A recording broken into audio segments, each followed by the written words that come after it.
नमस्कार दोस्तों। आज हम लोग पढ़ने वाले हैं idea of Bharat major and minor BA first semester. Thakur publication की ये पुस्तक है। तो हम लोग जो है पहला यूनिट यानी कि भारतवर्ष की अवधारणा, इसको जो है हम लोगों ने पढ़ना प्रारंभ किया था पिछली जो हमारा कक्षा यानी क्लास में। आज हम लोग उसी को कंटिन्यू करते हुए हम लोगों ने पिछली क्लास में जो है इतिहास जो है कला के रूप में, इसको जो है हम लोगों ने पढ़ लिया। आज हम लोग पढ़ने वाले हैं कि इतिहास विज्ञान के रूप में किस प्रकार है, इसको आज हम लोग समझेंगे। तो देखिए, इतिहास जो है विज्ञान के रूप में है, तो ये कैसे है। तो देखिए, विज्ञान में क्या होता है कि इसमें जो है चीज़ों का जो है तथ्य पर आधारित होता है और इसका जो है अवलोकन किया जाता है। अवलोकन करने के बाद परीक्षण किया जाता है, उसके बाद इसे जो है सार्वभौमिक रूप में लागू किया जाता है। ठीक है, तो हम कह सकते हैं कि इसमें परिणाम सिद्ध होता है। यह क्रमबद्ध अध्ययन है। क्रमबद्ध अध्ययन के द्वारा जो है इतिहास का विज्ञान के रूप में अध्ययन किया जाता है इतिहास को। ठीक है, इसमें जो है तथ्य, जो भी तथ्य है, जो भी सत्य चीजें हैं, ठीक है, उसको क्या किया जाता है। देखिए, कहने का मतलब है कि देखिए, सिंधु घाटी सभ्यता में जो भी तथ्य या अवशेष प्राप्त हुए, वो तथ्यों को सत्य रूप में प्रमाणित करने के लिए चीजों का है जो अवलोकन किया जाता है। अवलोकन के बाद तथ्यों का निष्कर्ष निकाला जाता है। निष्कर्ष निकालने के बाद जो है चीजों को अच्छी तरह से क्रमबद्ध अध्ययन किया जाता है। अध्ययन करने के बाद सार्वभौमिक रूप में जो है विज्ञान को है जो लागू किया जाता है चीजों को विज्ञान के माध्यम से। ठीक है, तो कौन करता है, तो पुरातात्विक विभाग के माध्यम से काम होता है। तो जिसके कारण जो विज्ञान जो है तर्क पे काम करता है। ठीक है, तर्क होता है चीजों का। तर्क होने के बाद जो तर्क के साथ साथ सत्यापन किया जाता है। केवल जो है हम तर्क पर जो है विज्ञान को हम नहीं रख सकते हैं, तथ्य के साथ जो है उन चीजों का निष्कर्ष निकाला जाता है, सत्यता की जांच की जाती है। तो विज्ञान ओवरऑल कह सकते हैं कि विज्ञान जो है क्रमबद्ध अध्ययन है। ठीक है, तो चीजों पर जो है देखिए यहाँ पे विज्ञान है क्या। विज्ञान जो है ज्ञान क्रमबद्ध अध्ययन है। विज्ञान का ज्ञान अर्जित किया जाता है। विज्ञान सार्वभौमिक होता है। मैंने कहा कि चीजों को सार्वभौमिक किया, देखिए अवलोकन किया जाता है, परीक्षण किया जाता है, प्रतिस्थापित किया जाता है। ठीक है, इसके कारण एवं परिणाम का संबंध पाया जाता है। ठीक है, उसके बाद देखिए सत्य एवं तत्वों का निष्कर्ष आधारित होता है। ठीक है, तो विज्ञान, इतिहास जो है विज्ञान के रूप में भी है। तो इतिहास जो विज्ञान क्यों है, तो मैंने कहा चीजों का क्रमबद्ध अध्ययन किया जाता है। ठीक है, उसके बाद उसका निष्कर्ष निकाला जाता है, अवलोकन किया जाता है, परीक्षण किया जाता है, तब जाके सार्वभौमिक रूप में प्रस्तुत किया जाता है। इसलिए इतिहास क्या है, विज्ञान है। यहाँ तक समझ में आ गया आपको। उसके बाद देखिए इतिहास कला और विज्ञान दोनों है। तो देखिए इतिहास कला भी है और विज्ञान भी है। क्यों है, तो देखिए इतिहास जो है कला और विज्ञान दोनों है। और दोनों जो है इतिहास और विज्ञान, इतिहास जो कला और विज्ञान दोनों है, कहने का मतलब है कला और विज्ञान दोनों एक ही सिक्के के दो पहलू है। ठीक है, मान लीजिए कि इतिहास जब सत्य की खोज करता है, मान लीजिए इतिहास क्या करता है, सत्य की खोज करता है। ठीक है, तो उस विज्ञान क्या करता है, उन जो तथ्य है उन तथ्यों को प्रमाणित करने का काम करता है। ठीक है, इसीलिए कला के साथ साथ विज्ञान दोनों एक साथ चलता है, दोनों संगम है, दोनों एक ही सिक्के के दो पहलू है। यहाँ तक क्लियर है। ठीक है, तो इसीलिए कला और विज्ञान दोनों है। और देखिए इतिहास क्या है, कला के साथ साथ सबसे पहला कला तो है, विज्ञान भी, लेकिन ये एक तरह से इतिहास क्या, एक सामाजिक विज्ञान है। ठीक है, इतिहास क्या है, एक सामाजिक विज्ञान है। ठीक है, और जो इतिहास में जो कला विज्ञान दोनों के लक्षण विद्यमान है, इसलिए हम कह सकते हैं कि इतिहास कला विज्ञान दोनों है। ठीक है, यहाँ तक क्लियर। अब हम लोग आगे बढ़ते हैं। अब देखिए इतिहास का क्षेत्र क्या है। तो देखिए इतिहास का जो क्षेत्र है, हम देखा जाए तो इसका क्षेत्र बहुत व्यापक है, बहुत बड़ा है। किसी एक विषय को लेकर के हम इतिहास के क्षेत्र का निर्णय या निर्धारण नहीं कर सकते हैं। ठीक है, अब इतिहास जो है आदि काल से लेकर के आधुनिक काल तक चलता आ रहा है। ये देश काल परिस्थिति के अनुसार जो है सतत परिवर्तन होते चलता है, यानी कि जो है इतिहास जो है देश काल परिस्थिति के अनुसार परिवर्तनशील है।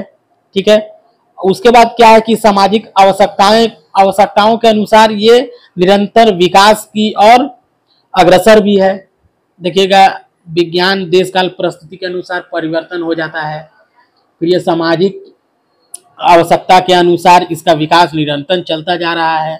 ठीक है, उसके बाद देखिए कि इतिहास जो है, हम कह सकते हैं कि अगर इतिहास का अगर हम निर्धारण करना है तो जो है अतीत काल से समाज का क्रमबद्ध यथार्थ जो भी चित्रण है, जो भी देखिए प्राचीन काल या अतीत काल से जो समाज का जो भी चित्रण है या क्रमबद्ध चित्रण है, उसको प्रस्तुत करना और उसको जो है लागू करना ही इतिहास का काम है। ठीक है, तब इतिहास में देखिए बहुत सारे जो भी समाज से संबंधित ऐतिहासिक दशा जो भी वातावरण है, ठीक है, राजनीतिक, सामाजिक, धार्मिक, कानूनी, न्याय, सुरक्षा, जो भी चीज है उसको इतिहास, एक चीज को जो है प्रस्तुत कर पाना इतिहास के विषय में काफी कठिन हो जाता है। ठीक है, क्यों कठिन हो जाता है? क्योंकि देखिए वो देश काल परिस्थिति के अनुसार परिवर्तन होता जाता है और सामाजिक आवश्यकताओं के अनुसार जो है उसका विकास भी हो रहा है, तो किसी एक पहलू पर जो है इतिहास को समझ पाना बहुत ही कठिन है। ठीक है, तो कह सकते हैं कि इतिहास के क्षेत्र काफी व्यापक है। ठीक है, इसको जो है आप लोग देख लीजिएगा एक बार, जो मेन पॉइंट है मैंने बता दिया। ठीक है, अब देखिए इसके कुछ इसका विवरण जो है कुछ निम्नलिखित है कि इतिहास का क्षेत्र कितना है। हम लोगों ने पढ़ा है कि इतिहास, वैसे तो हम लोगों ने पढ़ा है कि प्राचीन इतिहास, ठीक है, मध्यकालीन इतिहास, आधुनिक इतिहास। ठीक है, लेकिन इतिहास को यहाँ 6 चरण में बांटा गया है, उसको हम लोग देखेंगे। सबसे पहले है प्राचीन इतिहास। ठीक है, प्राचीन इतिहास क्या है? तो देखिए प्राचीन इतिहास में हम कह सकते हैं कि प्राचीन इतिहास जो है प्रारंभिक इतिहास भी इसको कहते हैं। ये प्राचीन काल की घटनाओं का वर्णन इसमें पाया जाता है। ठीक है, अब देखिए प्राचीन इतिहास में जो प्रथम जो लिखित अभिलेख के समय से लेकर के रोमन साम्राज्य का पतन तक जो भी अवधि है, उस घटना का क्रमबद्ध संग्रह इस प्राचीन इतिहास में रहता है। ठीक है, अब देखिए आधुनिक इतिहास क्या है? आधुनिक इतिहास उस इतिहास को कहते हैं कि इसके अनुसार जो भी आधुनिक घटनाएं, जैसे कि मान लीजिए कि समानता पूर्ण जागरण काल से लेकर के वर्तमान तक के इतिहास का जो है संग्रह इस आधुनिक इतिहास में पाया जाता है या संग्रह किया जाता है। मध्यकालीन इतिहास क्या है? अब देखिए यहाँ है प्राचीन काल का इतिहास या प्राचीन इतिहास, आधुनिक इतिहास। प्राचीन इतिहास और आधुनिक इतिहास के मध्य में जो है जो इतिहास आएगा उसी को हम लोग कहते हैं मध्यकालीन इतिहास। यानी कि मध्यकालीन इतिहास प्राचीन और आधुनिक काल के मध्य पाया जाता है। ठीक है, ठीक है, इसके अंतर्गत मध्यकालीन इतिहास के जो भी घटनाएं हैं इसमें संकलित किए जाते हैं। अब देखिए सामाजिक इतिहास क्या है? देखिए सामाजिक इतिहास के जो भी मानने वाले हैं या यूँ कहें कि जिन्होंने सबसे ज़्यादा महत्व दिया या लोकप्रिय बनाने का काम किया, उसे हम लोग कहते हैं ट्रेवेलियन। ठीक है, GM ट्रेवेलियन। याद रखिएगा, ऑब्जेक्टिव क्वेश्चन में आने की संभावना बढ़ जाती है कि सामाजिक इतिहास के जनक कौन है या सामाजिक इतिहास को किसने लोकप्रिय बनाया, तो GS ट्रेवेलियन। ठीक है, अब सामाजिक इतिहास क्या है? हम लोग कहाँ रहते हैं? समाज में रहते हैं। ठीक है, मनुष्य एक सामाजिक प्राणी है और इतिहास को भी हम लोग सामाजिक विज्ञान के अंतर्गत रखते हैं। तो समाज में आने वाले सारे चीज़ों का अध्ययन सामाजिक इतिहास के अंतर्गत किया जाता है। हमारा आचार, हमारा व्यवहार, हमारा खान पान, हमारा रहन सहन, ठीक है, ये सारे सामाजिक इतिहास के अंतर्गत जो है आता है। ठीक है, अब सांस्कृतिक इतिहास क्या है? सांस्कृतिक इतिहास के अंतर्गत जो भी कुछ है, जैसे मान लीजिए साहित्य, ये क्या है? सांस्कृतिक इतिहास है। शिक्षा, चित्रकला, संगीत, परंपरा, विरासत, जो भी है ये हमारे सांस्कृतिक इतिहास के अंतर्गत अध्ययन किया जाता है। तो सांस्कृतिक इतिहास के अंतर्गत हम लोग वैदिक कालीन, मौर्य काल, गुप्त काल, ये जो भी उस समय के इतिहास में विकास हुआ था, इसका अध्ययन हम लोग सांस्कृतिक इतिहास के अंतर्गत करते हैं। ठीक है, अब देखिए विश्व इतिहास। अब ये जो विश्व इतिहास क्या है? तो विश्व इतिहास में है जो विश्व स्तरीय जो भी इतिहास है उसका जो अध्ययन हम लोग विश्व इतिहास में करते हैं, और विश्व इतिहास का श्रेय जाता है सर वाल्टर रेले। ठीक है, यहाँ तक क्लियर है। सर वाल्टर रेले जो है विश्व इतिहास को जो है लोकप्रिय बनाने या फिर सर्वप्रथम विश्व इतिहास लिखने का श्रेय सर वाल्टर रेले को जाता है। ठीक है, तो हम लोगों ने इतिहास के क्षेत्र, इतिहास का जो इतिहास कला है या इतिहास विज्ञान है, इसको अच्छी तरह से पढ़ लिया। इतिहास कला विज्ञान दोनों है, इसको भी हम लोगों ने पढ़ लिया। इतिहास के प्राकृतिक को भी हम लोगों ने अच्छे से कवर कर लिया।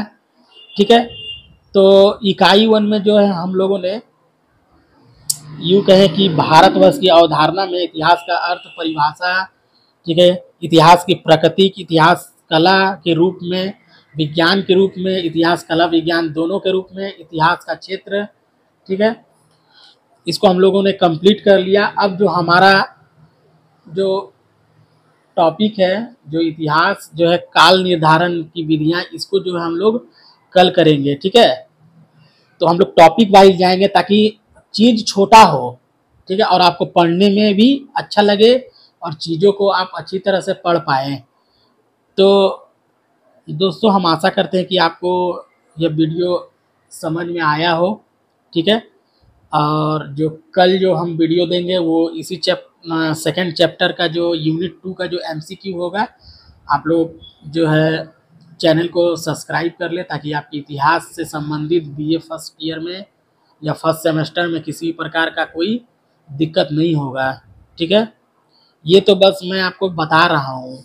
जो भी देखिए यहाँ इम्पोर्टेंट क्वेश्चंस है उसको तो मैं अलग से कराऊंगा ही, आप टेंशन ना ले।